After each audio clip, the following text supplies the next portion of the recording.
Wakil Ketua Komisi 3 DPR Ahmad Syahroni ditantang beradu debat soal tunjangan fantastis anggota DPR oleh diaspora Indonesia. Tidak menjawab tantangan debat, Syahroni memilih berkomentar di media sosial.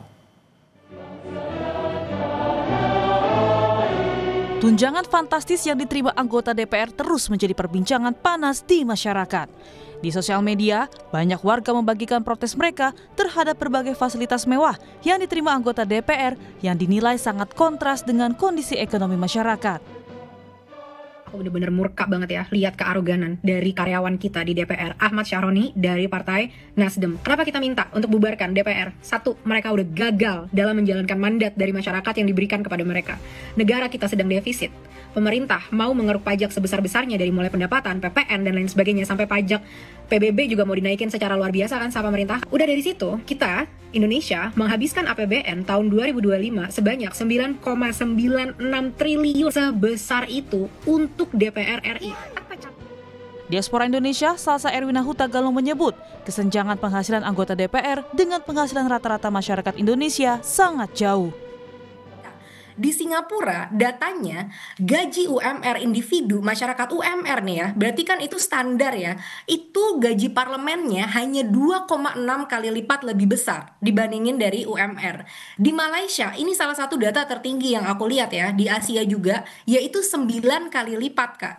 Nah, sedangkan di Swedia atau deket banget nih sama Denmark ya, tempat aku tinggal, itu hanya berbeda 1,9 kali lipat. Jadi memang kesenjangannya nggak jauh agar kebijakan-kebijakan yang dibuat itu benar-benar bisa dirasakan masyarakat. Tapi Kak, di Indonesia, bayangkan UMR kita secara nasional kalau dirata-ratakan itu hanya 3,5 juta per bulan. Dibandingkan dengan take home pay yang hampir 120 juta, itu 34 kali lipat. Ini kesenjangan yang luar biasa besar. Kedua, masalah keadilan ya Kak. DPR itu nggak bayar pajak. Dengan penghasilan sebesar itu, fasilitas yang luar biasa, patwal, staf, tunjangan rumah, tunjangan telepon sampai berjuta-juta, mereka tidak membayar pajak. Kita bandingkan dengan masyarakat yang sebelum kita terima gaji, itu pajak kita udah dipotong langsung.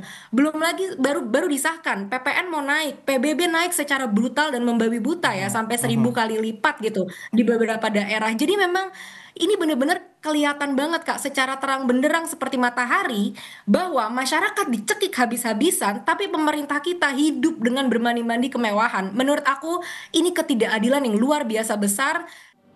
Kesal dengan gaya hidup anggota DPR yang dinilai tidak berempati, Salsa pun menantang Wakil Ketua Komisi 3 DPR Ahmad Syahroni untuk beradu debat. Ahmad Syahroni, jawab ya tantangan debat dari aku. Kapan? Kasih tahu. Kita jalankan, kita laksanakan. Banyak juri-juri debat yang profesional. Jangan ambil dari teman-teman kamu lagi. Nggak punya empati mereka semua soalnya. Tidak menjawab tantangan debat Salsa, tapi Ahmad Syahroni memilih berkomentar di akun sosial medianya. Dalam unggahannya, Syahroni bilang tidak akan meladeni ajakan debat itu. Ia juga mengunggah tangkapan layar Salsa saat tengah live bersama Kompas TV. Syahroni bertanya, apakah Salsa sedang lomba debat di Denmark? Namun unggahan itu tidak bertahan lama. Kurang dari 24 jam, Syahroni sudah menghapus 2 unggahannya terkait Salsa.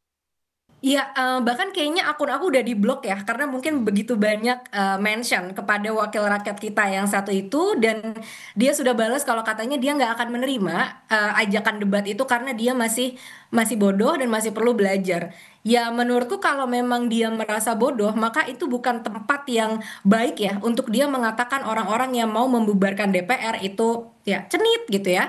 Itu udah nggak masuk akal banget. Dan yang kedua, kalau memang bodoh, saat kita bodoh Kak, aku pun nggak tiba-tiba jadi mewakili Indonesia di lomba debat dunia kan. Itu kan ada proses untuk aku bisa menjadi semakin baik.